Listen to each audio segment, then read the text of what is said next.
Embroidery ওয়ার্কের মধ্যে থাকবে। এটা হলো আমাদের স্লিভসের পোর্শন, খুব সুন্দর একটা কাজ করা আছে এমব্রয়ডারির উপর। নেক্সট হলো আমরা সুন্দর সুন্দর করে প্যানেল দেখবো একটা একটা করে। এটা হচ্ছে আচ্ছা, এইটা ওরা হচ্ছে এটা নেকেই মনে হয়। আচ্ছা, এই দুইটাই হচ্ছে ওরা নেকে দিয়েছে, এরকম করে একটা যাবে আর এভাবে একটা যাবে। এইটা হলো নেকে ডিজাইন করে বানিয়েছে। এরপরে ফ্রন্ট আর ব্যাক পার্টের দামানে হলো এই প্যানেলটা যাচ্ছে। এরপর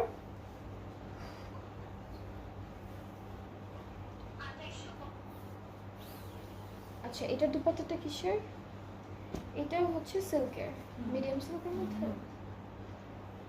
ওকে, সো এর সাথে আমরা খুব সুন্দর একটা ছোট ছোট ফ্লোরাল প্রিন্টেড দুপাট্টা পাচ্ছি। এটা নর্মাল সিল্ক, হ্যাঁ হ্যাঁ, এটা হচ্ছে নর্মাল সিল্ক, শিমারি একটা সিল্কের মধ্যে থাকছে, খুবই বিউটিফুল। আর ট্রাউজারটাও হলো আমাদের ক্যামব্রিক কটন পার্পল কালারের